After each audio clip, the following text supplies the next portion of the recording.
پیغمبر، ہم اس قرآن کے ذریعے سے جو ہم نے تمہاری طرف بھیجا ہے تمہیں ایک نہایت اچھا قصہ سناتے ہیں، اور تم اس سے پہلے بے خبر تھے۔ جب یوسف نے اپنے والد سے کہا کہ ابا، میں نے خواب میں 11 ستاروں اور سورج اور چاند کو دیکھا ہے، دیکھتا کیا ہوں کہ وہ مجھے سجدہ کر رہی ہیں۔ انہوں نے کہا کہ بیٹا، اپنے خواب کا ذکر اپنے بھائیوں سے نہ کرنا، نہیں تو وہ تمہارے حق میں کوئی چال چلیں گے۔ کچھ شک نہیں کہ شیطان انسان کا کھلا دشمن ہے، اور اسی طرح اللہ تمہیں برگزیدہ و ممتاز کرے گا اور خواب کی باتوں کی تعبیر کا علم سکھائے گا، اور جس طرح اس نے اپنی نعمت پہلے تمہارے دادا پر دادا ابراہیم اور اسحاق پر پوری کی تھی، اسی طرح تم پر اور اولاد یعقوب پر پوری کرے گا۔ بے شک تمہارا پروردگار سب کچھ جاننے والا ہے، حکمت والا ہے۔ ہاں، یوسف اور ان کے بھائیوں کے قصے میں پوچھنے والوں کے لیے بہت سی نشانیاں ہیں۔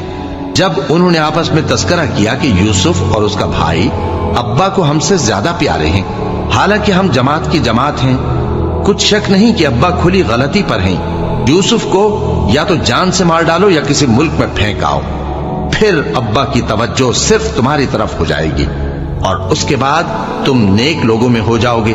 ان میں سے ایک کہنے والے نے کہا کہ یوسف کو جان سے نہ مارو، کسی اندھے کنویں میں ڈال دو کہ کوئی راہگیر اسے نکال کر کسی دوسرے ملک میں لے جائے گا۔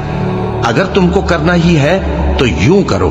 یہ مشورہ کر کے وہ اپنے والد سے کہنے لگے کہ ابا جان، کیا سبب ہے کہ آپ یوسف کے بارے میں ہمارا اعتبار نہیں کرتے؟ حالانکہ ہم اس کے خیر خواہ ہیں، کل اسے ہمارے ساتھ بھیج دیجئے کہ خوب میوے کھائے اور کھیلے کودے، ہم اس کے نگہبان ہیں۔ انہوں نے کہا کہ یہ امر مجھے غمناک کیے دیتا ہے کہ تم اسے لے جاؤ، یعنی وہ مجھ سے جدا ہو جائے، اور مجھے یہ بھی خوف ہے کہ تم کھیل میں اس سے غافل ہو جاؤ اور اسے بھیڑیا کھا جائے۔ وہ کہنے لگے کہ اگر ہماری موجودگی میں کہ ہم ایک طاقتور جماعت ہیں اسے بھیڑیا کھا گیا تو ہم بڑے نقصان میں پڑ گئے۔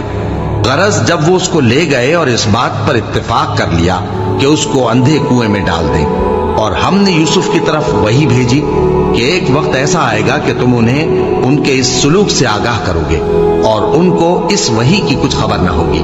اور یہ حرکت کر کے وہ رات کے وقت باپ کے پاس روتے ہوئے آئے، کہنے لگے کہ ابا جان، ہم تو دوڑنے اور ایک دوسرے سے آگے نکلنے میں مصروف ہو گئے اور یوسف کو اپنے اسباب کے پاس چھوڑ گئے تو اسے بھیڑیا کھا گیا، اور آپ ہماری بات کو گو ہم سچ ہی کہتے ہیں باور نہیں کریں گے، اور ان کے کرتے پر جھوٹ موٹ کا لہو بھی لگا لائے۔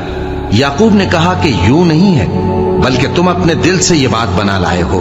اچھا، صبر کہ وہی خوب ہے، اور جو تم بیان کرتے ہو اس کے بارے میں اللہ ہی سے مدد چاہیے۔ اور اب اللہ کی شان دیکھو کہ اس کنویں کے قریب ایک قافلہ آوارد ہوا اور انہوں نے پانی کے لیے اپنا سقا بھیجا، تو اس نے کنویں میں ڈول لٹکایا، یوسف اس سے لٹک گئے۔ وہ بولا، زہے قسمت، یہ تو ایک لڑکا ہے، اور اس کو قیمتی سرمایہ سمجھ کر چھپا لیا۔ اور جو کچھ وہ کرتے تھے اللہ کو خوب معلوم تھا، اور انہوں نے اس کو تھوڑی سی قیمت یعنی معدود چند درہموں پر بیچ ڈالا، اور وہ اس سے بیزار ہو رہے تھے۔ اور مصر میں جس شخص نے اس کو خریدا، اس نے اپنی بیوی سے جس کا نام زلیخا تھا کہا کہ اس کو عزت و اکرام سے رکھو، عجب نہیں کہ یہ ہمیں فائدہ دے یا ہم اسے بیٹا بنا لیں۔ اس طرح ہم نے یوسف کو سرزمین مصر میں جگہ دی، اور غرض یہ تھی کہ ہم ان کو خواب کی باتوں کی تعبیر سکھائیں، اور اللہ اپنے کام پر غالب ہے لیکن اکثر لوگ نہیں جانتے۔ اور جب وہ اپنی جوانی کو پہنچے تو ہم نے ان کو دانائی اور علم عطا کیا، اور نیکوکاروں کو ہم اسی طرح بدلہ دیا کرتے ہیں۔ اور جس عورت کے گھر میں وہ رہتے تھے اس نے ان کو اپنی طرف مائل کرنا چاہا، اور دروازے بند کر کے کہنے لگی، یوسف جلدی آؤ۔ انہوں نے کہا کہ اللہ پناہ میں رکھے، وہ یعنی تمہارے میاں تو میرے آقا ہیں، انہوں نے مجھے اچھی طرح سے رکھا ہے، میں ایسا ظلم نہیں کر سکتا، بے شک ظالم لوگ فلاح نہیں پائیں گے۔ اور اس عورت نے ان کا قصد کیا اور انہوں نے اس کا قصد کیا۔ اگر وہ اپنے پروردگار کی نشانی نہ دیکھتے تو جو ہوتا سو ہوتا۔ یوں اس لیے کیا گیا کہ ہم ان سے برائی اور بے حیائی کو روک دیں، بے شک وہ ہمارے چنے ہوئے بندوں میں سے تھے۔